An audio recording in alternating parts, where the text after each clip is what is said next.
Ya, kita lanjutkan lagi pelajaran kita. Nah, beberapa minggu lalu kita belajar tentang heresis atau heterodoksi, ya, dan ortodoksi.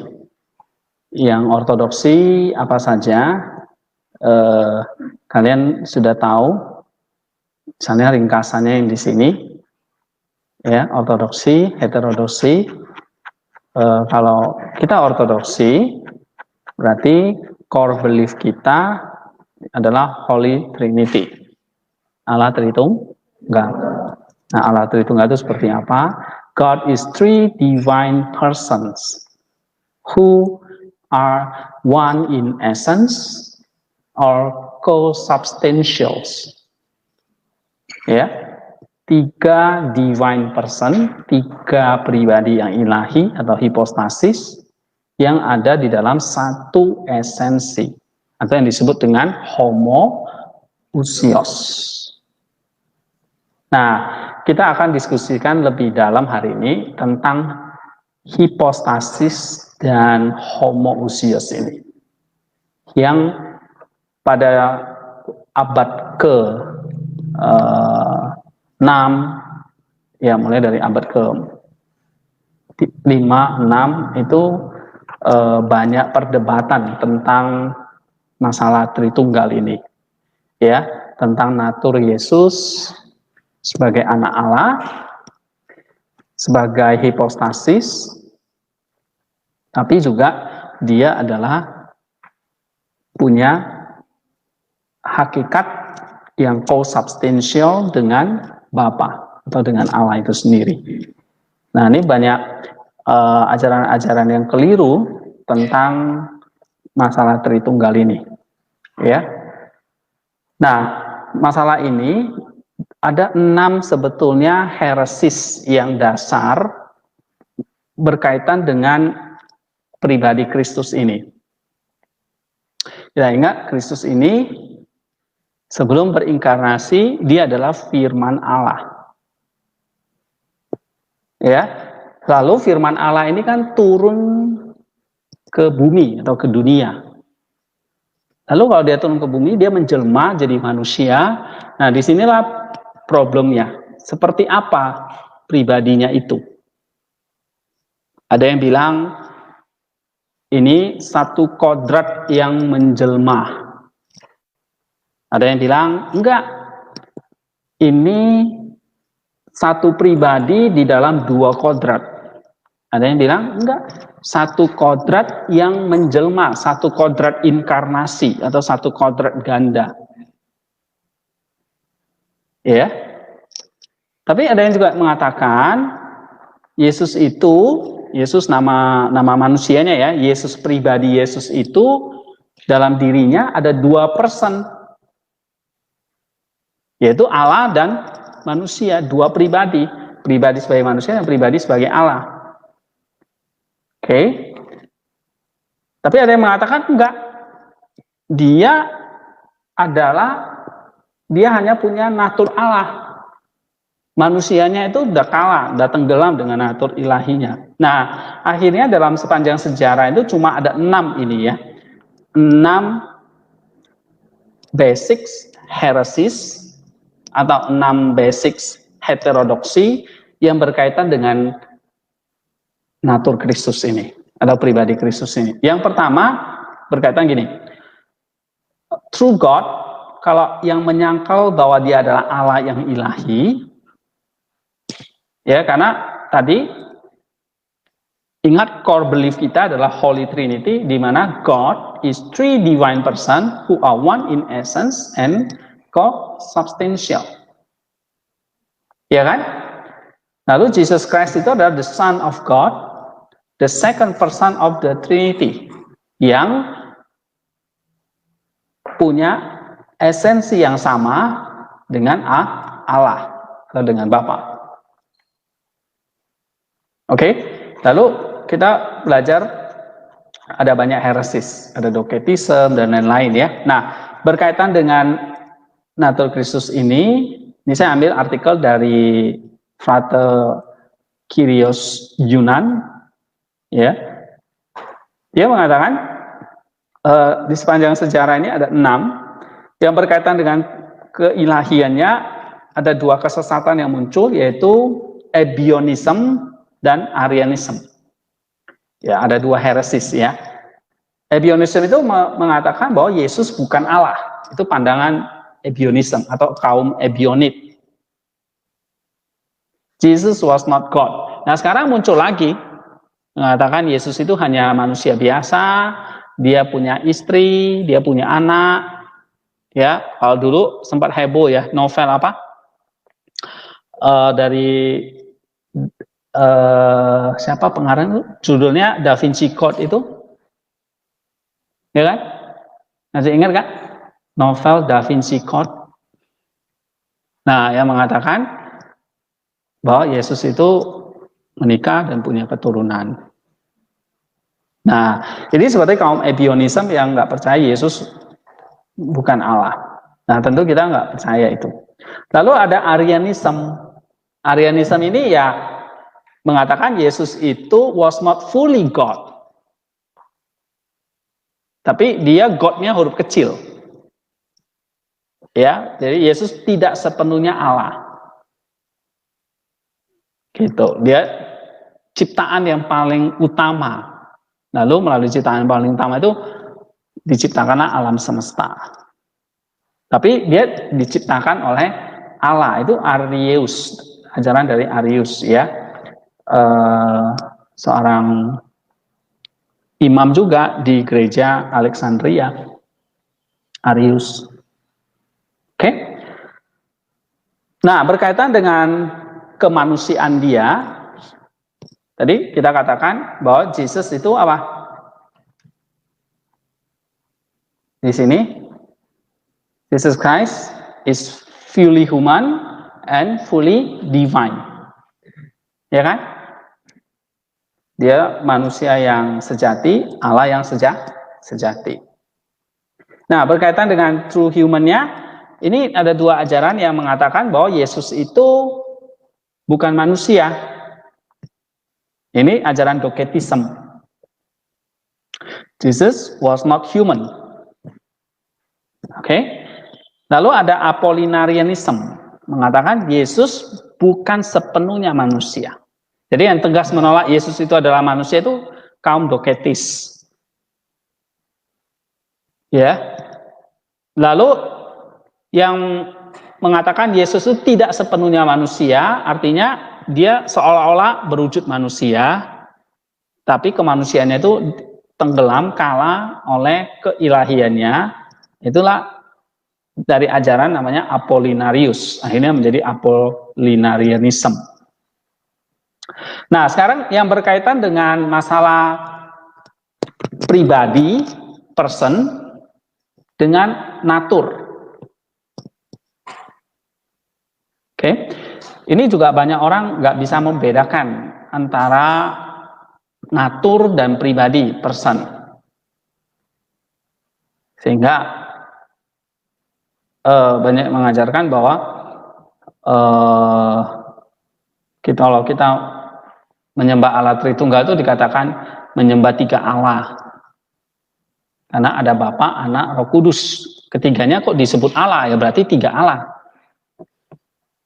Tritheism jadinya, bukan Tritunggal. Nah, tentu kita nggak percaya Tritheism, kita nolak. Kita percaya Tritunggal, Allah yang Esa di dalam 3 pribadi. Esa di dalam homoousios, esensinya. Ya, tadi dikatakan di sini esensinya, tapi 3 di dalam hipostasis. Nah, mereka nggak bisa membedakan antara person pribadi ini dengan essence atau homoios, sehingga menganggap ini sama.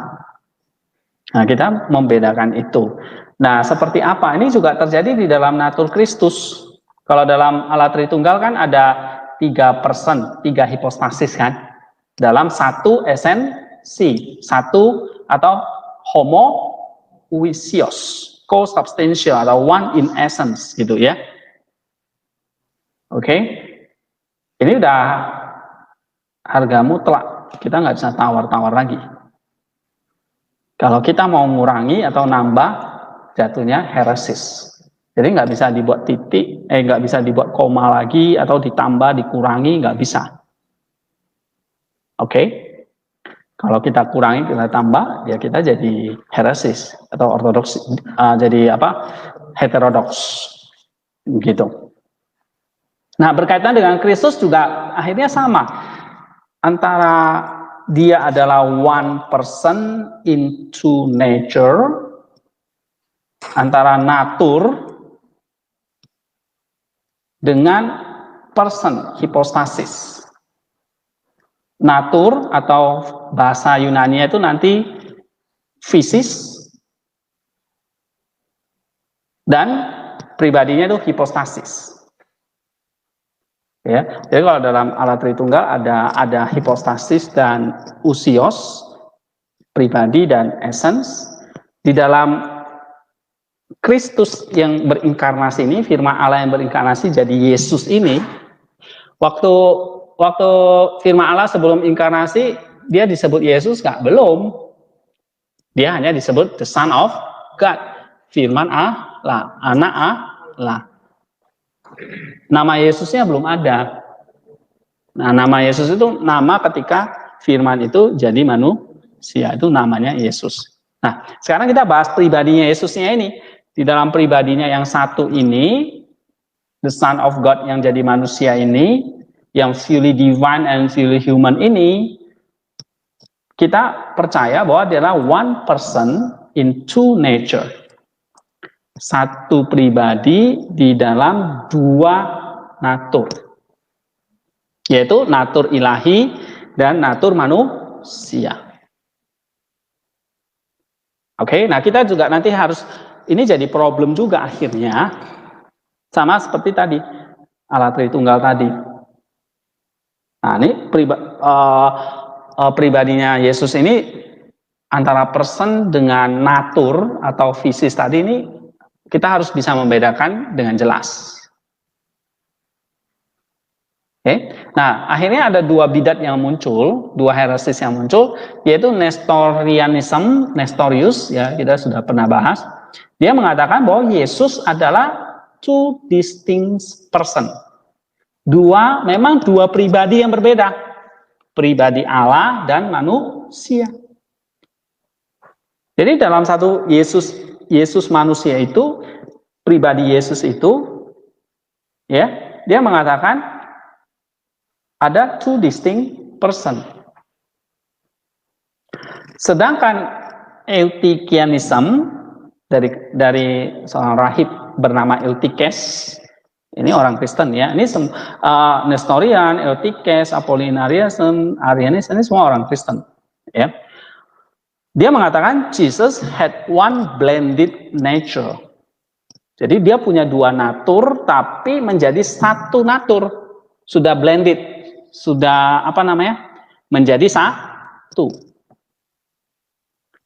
Nah, kita yang ortodoks, yang pandangan yang benar, yang lurus adalah bahwa Kristus itu adalah true God, true human. Fully God, fully human. Tapi dia juga apa? One person in two nature. Nah, ini yang orthodox view. Ya. Oke. Yang orthodox view of Jesus apa? True God, true human, one person, two nature. Kalau ada yang mengatakan dia two person, heresis. Kalau ada yang mengatakan dia one nature, heresis. Kalau ada yang mengatakan dia bukan Allah, heresis. Kalau dia mengatakan dia bukan manusia, heresis. Kalau yang mengatakan dia bukan Allah, ini Ebionism, Arianism. Kalau yang mengatakan dia bukan manusia, Docetism, Apollinarianism. Kalau ada yang mengatakan dia dua pribadi, Nestorian. Kalau ada yang mengatakan dia hanya punya satu natur, Eutychianism. Nah, ini sebenarnya sudah diselesaikan di dalam pengakuan iman Nisea atau konsili-konsili yang ada. Nanti kita lihat di artikel ini ya, membahas tentang konsili-konsili, misalnya konsili yang ketiga, keempat, dan kelima ya. Konsili Nikea itu tahun 381 Dan konsili yang kedua di Konstantinopel, konsili Nikea yang pertama tahun 325, kemudian konsili yang kedua di kota Konstantinopel tahun 381. Ya, mengatakan bahwa kedudukan Konstantinopel itu adalah episkop Konstantinopel akan memiliki prerogatif kehormatan sesudah episkop di Roma, karena Konstantinopel adalah Roma baru. Ini kanon ketiga. Jadi waktu konsili yang kedua, konsili Nikea yang kedua atau konsili Konstantinopel itu di tahun 381 mengatakan bahwa kota episkop di Konstantinopel adalah Roma yang baru. Ya. Nah, ini ada sejarahnya memang. Kita nggak bahas ke situ dulu ya. Alexandria selalu berusaha menyayangi Konstantinopel. Jadi tahun 381 itu sudah ada pusat-pusat kekristenan, antara lain yang paling tua itu apa? Roma, Antioquia, Alexandria. Nah, kemudian yang baru ini apa? Konstantinopel. Baru nanti Yerusalem. Kan Yerusalem tahun 70 hancur. Ya, lalu mulai didirikan lagi oleh Ratu Helena, ibunya dari Konstantinus itu menemukan lagi jejak-jejak gereja dulu di sana, lalu dibangun oleh Konstantinus ya. Akhirnya muncul kepatriarkan Yerusalem. Nah, jadi ada 5 pusat kekristenan. Nah, Konstantinopel ini adalah Roma yang baru. Tetapi Alexandria juga pada zaman itu disebut kota pelajar karena di sana pusat studi atau sekolah teologi yang besar. Ya, selain juga ada di Antioquia. Secara kebetulan pada abad ke-5 ini yang menjadi patriark di Konstantinopel adalah seorang Syria dari Antioquia bernama Nestorius. Jadi Nestorius itu seorang pemimpin gereja patriark di Konstantinopel. Tapi dia adalah orang Antioquia atau orang Syria. Ya. Nah, dia menjadi patriark tahun 386 sampai dia hidup tahun 386 sampai 451.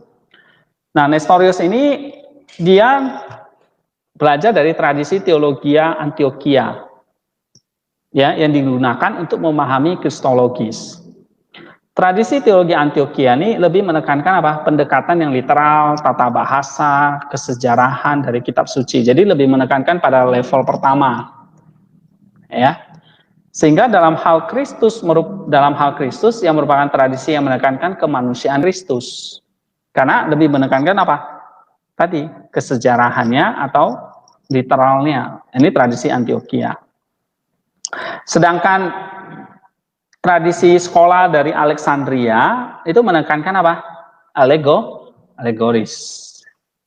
Nah, saya mencoba di sekolah ini antara tradisi Antioquia dengan Alexandria saya gabung. Jadi kalau kalian belajar contoh-contoh yang saya buat itu, ya, literal meaning-nya mesti kuat. Kita nggak boleh segala sesuatu langsung dialegorikan. Kayak tadi contoh misalnya jala itu alegorinya apa? Injil. Perahu itu alegorisnya apa? Hidupmu, ya kan? Yang diisi oleh Kristus.